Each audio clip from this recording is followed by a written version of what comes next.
Hello, my name is David Forth, and I am going to talk about video games today. It's incredible how much video games have become part of our normal life. When you look at your friends and they're playing video games on a PlayStation, an Xbox, or maybe even a PC, do you ever wonder,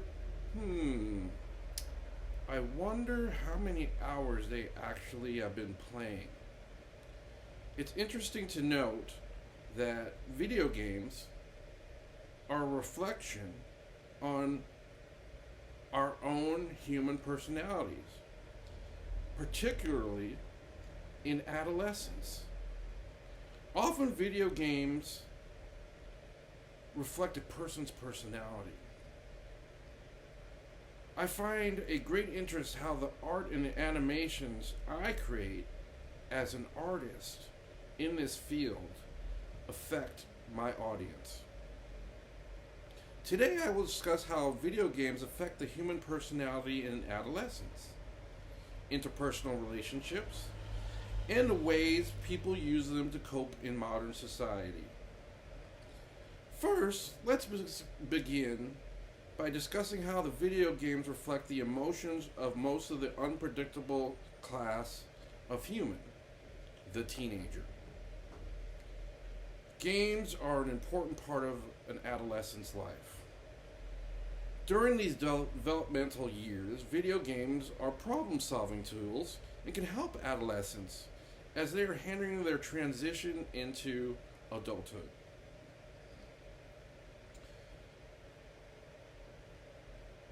Studies have shown that the mediation role of normal beliefs about aggression and factors such as gender, prior aggression, and parental monitoring are part of what is learned through video games. Teens also shape their personalities and social relationships by using online gaming.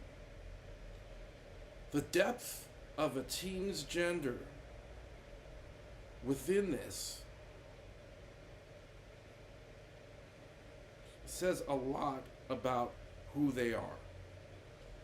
Nearly 8 in 10 online player teens, 78%, say they feel more connected to their existing friends when they play games with them. For teen boys, this is especially true. 84% of boys who play network games say they feel more connected with friends when they play, compared with 62% of girls. I have discussed so far how video games are useful for developing teenagers. And now I will discuss what video games say about the populace in general.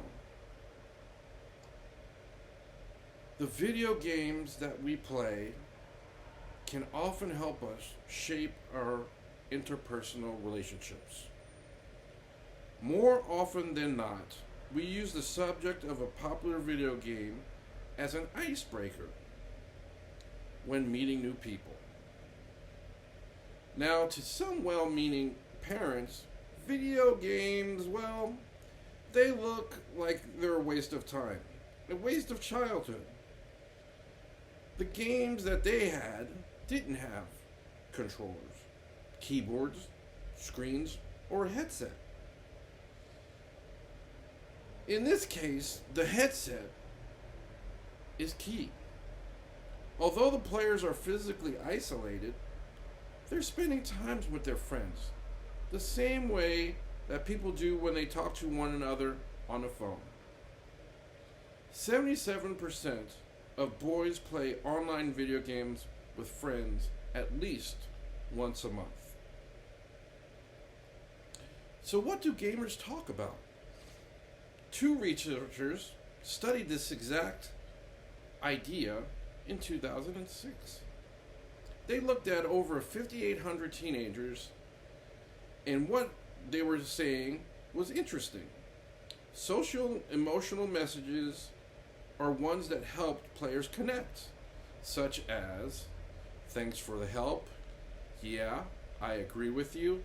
And wow, that was funny. People deliberately use specific online games as a deciding factor in the person they are forging their relationship with. Online games are safe spaces for people with some life ills.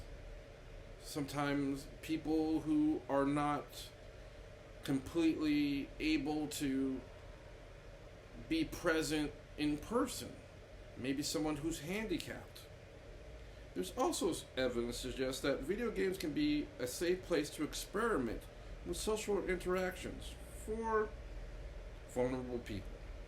These include people with autism spectrum disorders, people with insecure attachment styles, those who unreliable relationships early in life may have led to a feeling of mistrust in most social situations, shy people, people with depressive symptoms, and people with social anxiety. A second study showed that people were nearly accurate with assessing someone's openness, value of imagination, and worldview by simply listening to them during online sessions. So far, I have explained how people use video games in interpersonal relationships. And now I'm going to explain how they use video games for themselves. Depending on the personality, people use different types of video games in different ways. A more intellectual person may use the gaming experience for stimulation rather than emotion. A study featured in an article from the relation of violent video games to adolescent aggression showed that these individuals are more open to new experiences. An introverted person is more likely to experience a video game for emotional reasons.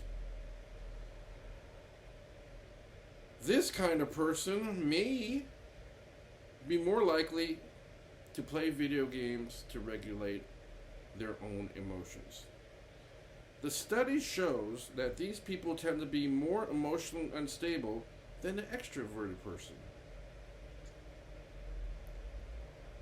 In conclusion, today I've discussed how video games affect the human personality in adolescence, interpersonal skills, relationships, and the ways people use them to cope in modern society. Gaming is a way for people to find out about others they are interacting with. For others, it is a way to express emotions such as happiness or frustration. As a game developer, I find this fascinating. So the next time you play a video game, don't hesitate to think about how their game choices mirror their personality. Thank you very much.